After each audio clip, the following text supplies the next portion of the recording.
नमस्कार दोस्तों, current affair और अचूक जानकारी चैनल ऑनलाइन गुरुजी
अगला प्रश्न है, किस बैंक ने कोविड-19 रोकथाम के लिए राष्ट्रव्यापी अभियान शुरू करने की घोषणा की है? तो पंजाब नेशनल बैंक के द्वारा राष्ट्रव्यापी अभियान शुरू करने की घोषणा की गई है। कोविड-19 को फैलने से रोकने के लिए पूरे देश के 662 जिलों में फेस मास्क और सैनिटाइजर वितरित करने के लिए एक देशव्यापी अभियान शुरू किया है। Punjab national bank PNB bank की स्थापना 12 अप्रैल 1894 को हुई थी। पीएनबी बैंक का मुख्यालय नई दिल्ली में है। पीएनबी बैंक के एमडी और सीईओ एस मल्लिकार्जुन राव है।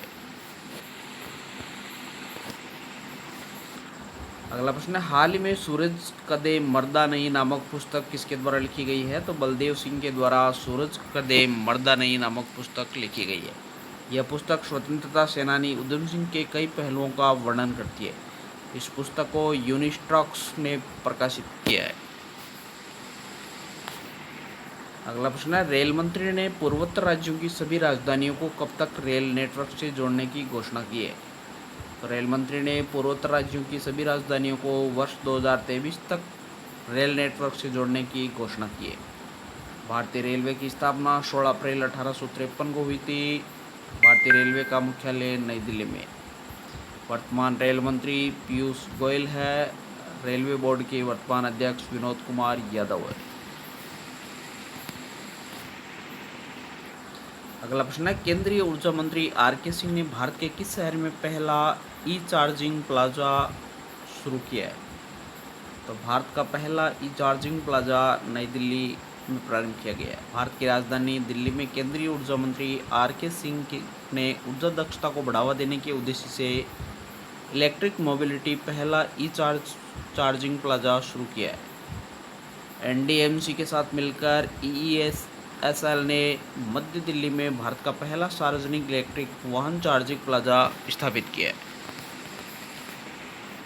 अगला सवाल है, 23 जुलाई को पूरे भारत में कौन सा दिवस मनाया जाता है? तो राष्ट्रीय प्रसारण दिवस के रूप में 23 जुलाई को मनाया जाता है। 23 जुलाई को पूरे भारत में राष्ट्रीय प्रसारण दिवस के रूप में मनाया जाता है।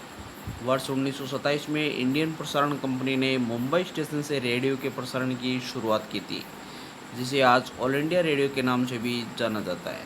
8 जून 1936 को भारतीय राज्य प्रसारण सेवा ऑल इंडिया रेडियो बन गई थी।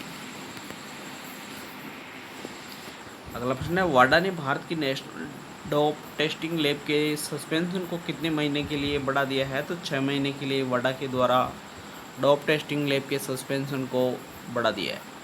वैश्विक संस्था वर्ल्ड एंटी डोपिंग एजेंसी वाडा, जो कि खिलाड़ियों को लेकर प्रतिबंधित दवाओं पर नज़र रखती है, उसने हाल ही में भारत की नेशनल डोप टेस्टिंग लैब के सस्पेंशन की अवधि को 6 महीने के लिए बढ़ा दिया है। लेकिन भारत इस आदेश के खिलाफ 21 दिन के अंदर स्विट्जरलैंड स्थित कोर्ट ऑफ आर्बिट्रेशन में याचिका दायर कर सकता है। अगला प्रश्न है, डीआरडीओ ने सफलतापूर्वक अग्नि परीक्षण किया, उसे क्या नाम दिया गया है? तो ध्रुवस्त्र नाम दिया गया है। रक्षा अनुसंधान और विकास संगठन डीआरडीओ ने सफलतापूर्वक भारत के एंटी टैंक गाइडेड मिसाइल से बना परीक्षण किया है, जिसे ध्रुवस्त्र नाम दिया गया है। परीक्षण ओडिशा के बालेश्वर में स्थित लॉन्च पैड से किया गया है। अंतिम प्रश्न है, प्रवासियों को नौकरी के अवसर खोजने में मदद करने के लिए अभिनेता सोनू सूद ने कौन सा ऐप लॉन्च किया है? तो अभिनेता सोनू सूद ने प्रवासी रोजगार ऐप लॉन्च किया गया है। अभिनेता सोनू सूद ने प्रवासियों को देश भर के विभिन्न क्षेत्रों में नौकरी के अवसर खोजने में मदद करने के लिए प्रवासी रोजगार नामक एक मुफ्त ऑनलाइन मंच शुरू किया है। सोनू सूद कोविड-19 महामारी के बीच प्रवासियों को उनके घरों तक पहुंचने में उनके काम के लिए राष्ट्रीय सुर्खियों में भी रहे थे।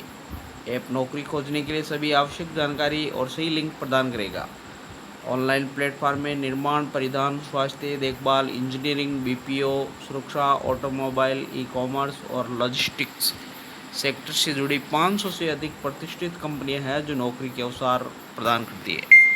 तो साथियों, ये थे करंट अफेयर से जुड़े हुए महत्वपूर्ण प्रश्न जिन पर अपन ने विस्तार से चर्चा की है। उम्मीद करता हूँ ये वीडियो आपको अच्छा लगा होगा। अगर वीडियो अच्छा लगे तो ज़्यादा से ज़्यादा शेयर करें, लाइक करें, सब्सक्राइब करें और बेल आइकन को प्रेस कर दें ताकि वीडियो की नोटिफिकेशन लगातार आपको मिलते रहे।